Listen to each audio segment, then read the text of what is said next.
Okay, I've actually gotten some good questions about the solo mode, so let's talk about it in a little bit more detail. All right, so in a solo mode, you assign these automa cards to the other players. Here I have the Relentless assigned to the red player. I have the Wary card assigned to the green player.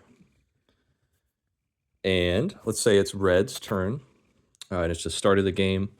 You see here at the top would be their movement of preferences. So they prefer the Witherwoods first, then they prefer deer crest if, let's say, the Witherwoods is hunted out, there's no more owlbear, no more elder deer. And then lastly, they would prefer Oakbrook if deer crest and Witherwoods were both hunted out. So that means they're going to move out towards Witherwoods. So on the first turn, they'd move probably out here to deer crest as far as it could go. And there's also, it says return to town. And that means they will return to town if their health is less than or equal to 2. So say they got damaged enough to here, they were out in Witherwoods, they would run from town and try and get back home or back to town, with, using their resources and stuff as needed.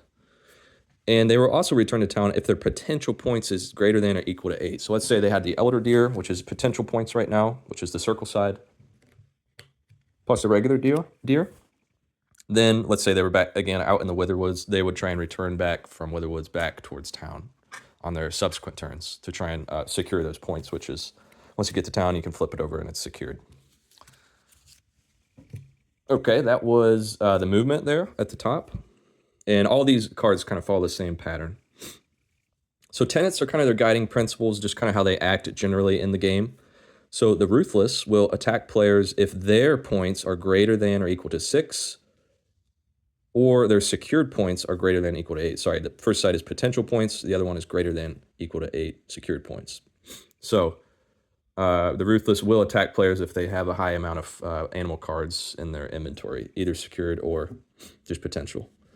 Another thing kind of related to movement, actually, is they will spend health to get to Witherwoods. That's the second line item under tenets. In this game, you have to spend provisions to move, which are the orange cubes, or you can spend your health, and they will do so to get out to Witherwoods. So basically, this player is eager to get out to the Witherwoods and get the elder deer, which we'll get to. They may use items against the leader, so that if this player happens to get an item, I guess through an encounter, they find an item. Over here, the items are pretty powerful cards with abilities. They will use it against the point leader, or they may. And then they will always use their musket shots to prevent death. So if they're in combat, they'll just use their musket shots to hopefully not die if they're down at 1 health. They'll always use their herbs to heal. That's pretty much all automa have those two tenets. Otherwise, they just wouldn't be acting like a player trying to win. Now, this section called combat, a little bit different to read. This dice symbol here means the rolled value, and I described that somewhere on a different card. So if, let's say they're in combat with the Wendigo here. Let's put this next to card, make it easier. So if their rolled value is less than 1 for the highest damage, and that means highest damage output, they will use 1 musket shot. So the highest damage they could do to the monster here is in this row, and it's 2 damage. And they have to roll a 5 or a 6 to get the 2 damage output. So what that line means is if they rolled a 4, okay, let's get the 4 out if I can find it. Okay, they rolled a 4. That's 1 less than the highest damage output they could do. So they would go ahead and spend a musket shot, not even throwing it at the dice, which you could do if you want to try that as the solo player simulating all this. It's up to you. But they would use this musket shot, and that adds a +1 to their 4, so they get 5 total. So this player likes to do the highest damage output if they can, or they want to at least do the minimum damage. So kind of on the bottom end, if their roll is less than 1 for the lowest damage output, which would be this row here, they could do 1 damage to the Wendigo. They would have to roll, if they rolled a 1, they would, if they had it, they would use 1 musket shot to get the lowest damage output. So that's a 1 plus a 1 is a 2. We'll get them the 1 damage to the monster. So the Ruthless tries to get the damage output no matter what, basically. Now, the last one there says if the rolled result will result in a kill, they will use 1 to 3 musket shots. So basically, they'll use all their musket shots to secure the kill. So let's say, let's get the monster health tracker out here. Okay, the Wendigo is at 2 health, and it only needs to do the player needs to only do 2 damage to kill the Wendigo. But they rolled a 4. That's less than the. So it's 1 to 3 less than the result to kill. That's a little confusing. So I could use some feedback on how to make this more clear. So in this case, they're less than 1 from doing 2 damage output and killing the monster, so they'll go ahead and use one of their musket shots to make their, what was it, a rolled 4. They'll make it into a 5 and secure the kill. So basically, the Ruthless will use all their musket shots if it means securing the kill in their combat roll. Hunting is similar. So when you roll, you check the, we'll use the Witherwoods since they prefer that zone. You check the value here, and what it says is if the rolled value is less than 1 for the high tier animal, they'll go ahead and use a musket shot if they have it. So let's say they rolled a 5, but they had a musket shot, they'd use it to get the Elder Deer, which is kind of in line here. It says they will take the Elder Deer. That's kind of this player's preferred animal to get. And similarly, if they're less than 1 from the lowest tier animal, so let's say they rolled a 4 again, getting the same numbers, they'll use a musket shot to get a 5 and get the owlbear.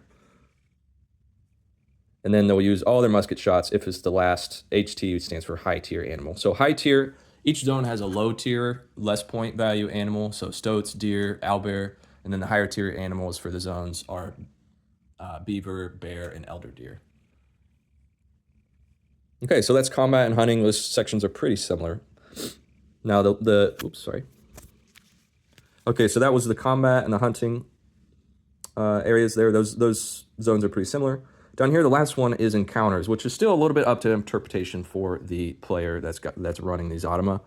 But in this case, this player always risks rolls. So some encounters are like, hey, do you want to search this? You might get hurt, but do you want to roll and search this? They will always do it because they are a aggressive player. They will always trade food to get to town, and if their health is greater than or equal to 3, they will trade herbs, healing herbs, for musket shots. So if their health is, above the halfway point, they'll trade their herbs away and get musket shots because they're an aggressive player.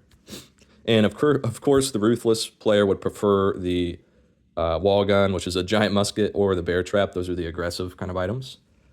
And lastly, what are their preferred resources? So we have musket shots, provisions, herbs. They prefer musket shots over all. And why is this here? This is basically for if they need to trade or they need to lose some resources due to an encounter. This is their preferences on how to do it. So yeah, that's kind of the automa. Here is just, you see Ryan very similarly, but this player is a lot more conservative. They prefer to get the totem item and use it to teleport back to town if they're hurt. Let's see, they only attack players that have secured 8 or more points. Let's see. Yeah, a lot less aggressive over that overall.